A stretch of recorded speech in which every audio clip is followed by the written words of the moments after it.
இயேசு கிறிஸ்துவின் நாமத்தினாலே எங்கும் நிறைந்தவர் விடுதலின் சார்பாக வாழ்த்துக்களை தெரிவித்துக் கொள்கிறேன். இந்த காலவெளியிலும் கூட தேவனுடைய வசனத்திலிருந்து நாம் சில விஷயங்களை தியானிக்க போகிறோம். இன்றைக்கு செய்தியுடைய தலைப்பு என்னவென்று சொன்னால், தேவனுடைய ஆசீர்வாதத்துக்கான வழி எது என்கிற தலைப்பிலே நாம் பார்க்க போகிறோம். ஆதாரமாக எடுத்துக்கொண்ட வேத வசனம் 1 நாளாகமம் எழுதின புத்தகம் 13ஆம் அதிகாரம் 14ஆம் வசனத்தை நாம் பார்க்க போகிறோம். அது என்ன சொல்றதுன்னு சொல்லி பார்ப்போம். தேவனுடைய பெட்டி ஓபேத் ஏதோமின் வீட்டிலே அவனிடத்தில் 3 மாதம் இருக்கையில் கர்த்தர் ஓபேத் ஏதோமின் வீட்டையும் அவனுக்கு உண்டான எல்லாவற்றையும் ஆசீர்வதித்தார். இப்படியாக இந்த வசனம் பார்க்குறோம். திரும்ப வாசிக்கிறேன். தேவனுடைய பெட்டி ஓபேத் ஏதோமின் வீட்டிலே அவனிடத்தில் 3 மாதம் இருக்கையில் கர்த்தர் ஓபேத் ஏதோமின் வீட்டையும் அவனுக்கு உண்டான எல்லாவற்றையும் ஆசீர்வதித்தார். இல்லை கேளுங்க, ஆசீர்வாதத்துக்கான வழி என்ன எங்கள் தலைவரை நம்ம பார்க்குறோம். ஆதரவாக இந்த வசனம் பார்க்குறோம். இந்த பூமியில் பலவிதமான மனிதர்கள் ஆசீர்வாதமான காரியங்களை தேடி நாடிக்கொண்டிருக்கிறாங்க. அதில் குறிப்பாக நாம் பார்த்திங்க அப்படின்னா ஆசீர்வாதம் சொல்லி சொல்கிறது என்னென்னா, கடவுளுக்கும் நமக்கும் ஒரு நல்ல ஒரு தொடர்பு இருக்கக்கூடிய நிலை தான் ஆசீர்வாதம். இந்த சொத்து பத்து நிலம் தோட்டம் வீடு பணம் இதை நாங்கள் இங்கே பேசலை, இந்த ஆசீர்வாதத்தை பேசலை. அதுவும் தேவை தான். அதை விட ஆண்டவருக்கு நமக்கும் நல்ல ஒரு அண்டர்ஸ்டாண்டிங் என்ன செய்யணும் இருக்கணும். நம்ம கூப்பிடும்போது அவர் மறுமொழி கொடுக்க வேண்டும். நாம் ஆண்டவரேன்னு சொல்லும்போது அவர் என்ன செய்யணும், தன்னுடைய திட்டங்களை வெளிப்படுத்த வேண்டும். அவருடைய குரல் கேட்க வேண்டும். அவருடைய விருப்பத்தை அறிய வேண்டும். அவரை அறிகிற அந்த அறிவில் வளர்ந்து பெருக வேண்டும். கடவுளுக்கு நமக்கு ஒரு நல்ல கனெக்ஷன் தொடர்பு இருக்க வேண்டும். இதுதான் நாம் பார்க்கக்கூடிய ஆசீர்வாதங்கள்.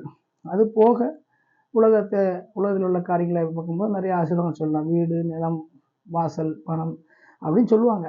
ஆனால் ஆசீர்வாதத்துக்கான வழி எது என்கிற தலைவை பார்க்குற நாம் தெரிந்து கொள்ளக்கூடிய விஷயம் என்னென்னா, 3 விதமான ஆசீர்வாதங்களை இங்கே பார்க்கலாம்.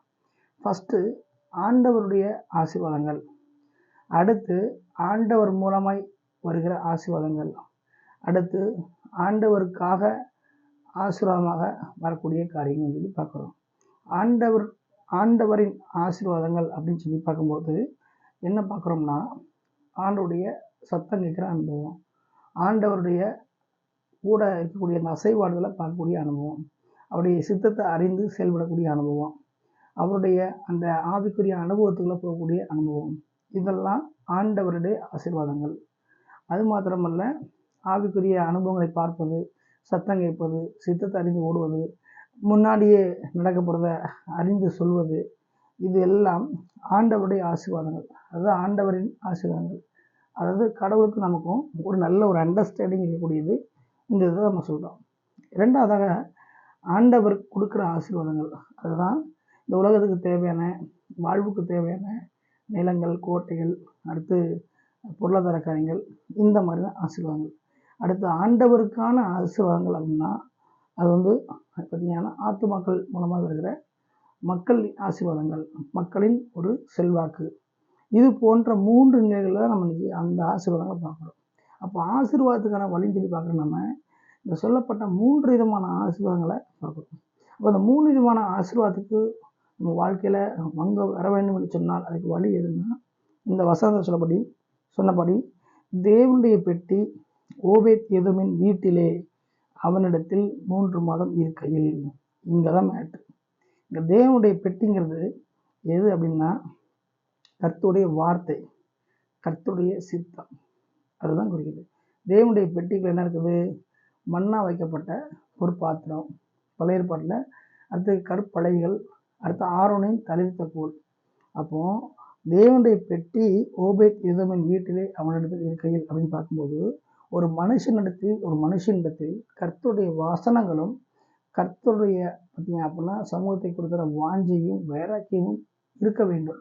அப்படிப்பட்ட அந்த 3 காரியங்கள் உள்ளே அடக்கி இருக்கும் பொழுது தான் அந்த சொல்லப்பட்ட 3 விதமான ஆசீர்வாதங்கள் நமக்கு எல்லா வகையிலும் வரும்.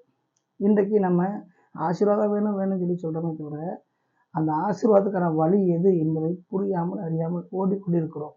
அப்படி இல்லை. தேவனுடைய பெட்டிக்குள் தேவனுடைய அந்த பொற்பாத்திரங்களும் ஆரோனுடைய தளிர்த்த கோலும் கற்பலைகளும் இருந்ததுன்னு சொல்லி பழைய ஏற்பாட்டில் போட்டிருக்கு. அது தேவனுடைய காரியம்.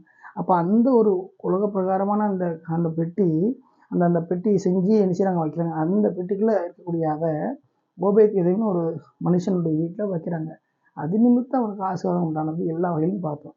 அப்போ இப்போ அதை எப்படி ஆவிக்குரிய ரீதியாக பார்க்குறோம்னா, அந்த பெட்டிக்குள்ள வந்து வசனம். அப்போ அந்த தளிர்க்கிறது வைராக்கியம். அடுத்து ஆரோனின் தளிர்த்த கோல். அடுத்து வந்து அர்ப்பணிப்பு வாஞ்சையில் பார்க்குறோம்.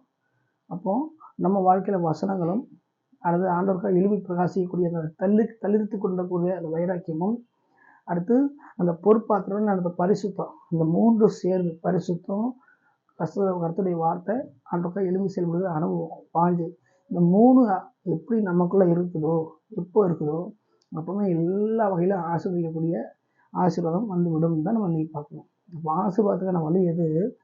பரிசுத்தமான பொற்பாத்திரம் பிடிக்கிறதோ அது பரிசுத்தம் மேலே ஒரு வாஞ்சை, அடுத்து வசனங்கள் மேலே வாஞ்சை, அடுத்து தளிர்க்கிறது போல் நம்ம எழும்பி கர்த்தருக்காக செயல்படக்கூடிய வாஞ்சை. அந்த வாஞ்சையும் பரிசுத்தத்தை குறித்த தாகமும் அடுத்து வசனத்தை குறித்தன ஒரு ஏக்கமும் 3ம் கலந்து நம்மிடத்தில் இருக்கும் என்று சொன்னால் எல்லா வகையிலும் நாம் ஆசீர்வதிக்கப்படு உறுதி. இதுதான் ஆசீர்வாதத்துக்கான வழி. அந்த ஆசீர்வாதம் எப்படிப்பட்ட ஆசீர்வாதம்? ஆண்டவர்கிட்டருந்து வரக்கூடிய ஆவிக்குரிய ஆசீர்வாதம், அடுத்து பொருளாதார ஆசீர்வாதம், அடுத்து ஆத்துமாக்கள்ங்கிற ஆசீர்வாதம். அப்போ இப்படிப்பட்ட இந்த உண்மையான ஆசீர்வாதங்களை எல்லாம் பெற்றுக்கொள்ளக்கூடிய வழி எது அப்படின்னு பார்க்கும்போது, பரிசுத்தத்தை குறித்த தாகமும், ஆண்டவர் மேலே இருக்கக்கூடிய வைராக்கிய வாஞ்சியும், வசனங்களை பொறுத்தவரை ஏக்கமும் தான். இது என்னைக்கு ஒரு மனுஷனுக்குள்ளே இருக்குதோ, ஒரு மனுஷனுக்கு இருக்குதோ, அன்னைக்கே எல்லாம் தேடி வந்துடும். இன்னைக்கு இதை புரியாமல் அனைவரும் என்னென்னமோ ரூட்டில் ஓடிட்டு இருக்காங்க. அது தோல்வியில் தான் முடியும். அது வந்து ஆபத்தை உண்டாக்கும். அது நிலையாக இருக்காது. எனவே இந்த செய்தியை கேட்டுக்கொண்டிருக்கிற ஒவ்வொரு தேவ ஜனமும், ஒவ்வொரு ஆண்டோடைய பிள்ளைகளும் தெரிந்து கொள்கிற விஷயம் என்னவென்று சொன்னால், உண்மையான ஆவிக்குரிய ஆசீர்வாதம், ஆண்டவரின் ஆசீர்வாதம், ஆண்டவர் மூலமாக வருகிற ஆசீர்வாதம், ஆண்டவருக்கான ஆசீர்வாதங்கள் சொல்லி பார்க்கும்போது நம்ம என்ன செய்யணும்? அந்த பொற்பாத்திரத்துக்கு அடையாளமாக இருக்கிற பரிசுத்தங்கள் வாஞ்சையும் வசனங்களையும் அவருடைய அந்த தளிர்த்த அனுபவமாக இருக்கக்கூடிய தளிர்த்த கோல் போல இருக்கக்கூடிய அந்த வைராக்கியமும் அந்த வாங்கி நமக்குள்ள அதிகமாக என்ன செய்யணும்? இருக்கணும். இந்த காரியம் இருந்தால் தான் நம்ம என்ன செய்ய முடியும்? எல்லா ஆசீர்வாதங்களும் பெற்றுக்கொள்ள முடியும். ஆண்டவரின் ஆசீர்வாதங்களையும் பெற்றுக்கொள்ள முடியும், ஆண்டவர் மூலமாக இருக்கிறதையும் பெற்றுக்கொள்ள முடியும், ஆண்டவருக்கான ஆத்துமாக்களையும் பெற்றுக்கொள்ள முடியும். இதில் அந்த பெட்டியை தன்னிடத்தில் இருக்கிறதுக்கு அவன் சம்மதிச்சான், இடம் கொடுத்தான். அதே போல் நாமும் என்ன செய்யணும்? இடம் கொடுக்கணும். நம்ம வேலை பார்க்குறவங்களா இருக்கலாம், படிக்கிறவங்களா இருக்கலாம், ஊழியர்களாக இருக்கலாம், பிஸ்னஸ் பண்ணுறவங்களா இருக்கலாம், எதுவாக இருந்தாலும் தேவனுடைய வசனங்களுக்கும் பரிசுத்தத்தை குறித்தான தாகத்திற்கும் அடுத்து ஆண்டவர் மேலே இருக்கிற வைரக்கத்துக்கும் நம் வாஞ்சைக்கு நம்ம இடம் கொடுக்க வேண்டும். அது எப்பவும் இடம் கொடுத்து தங்கியிருக்கும் பொழுது எல்லா ஆசீர்வாதம் தேடி வரும். எனவே செய்தியை கேட்டுக் கொடுக்குற ஒவ்வொரு தேவ பிள்ளைகளும், வாலிப பிள்ளைகளும், சகோதர சகோதரிகளும் இந்த ஆண்டவருடைய ஆசீர்வாதங்களை நாம் எல்லா வகையிலும் பெற்றுக்கொள்வதற்கு என்ன வழின்னு சொல்லிட்டு அதை பார்த்தோம். அதை பெற்றுக்கொள்ள வேண்டும் என்று சொன்னால்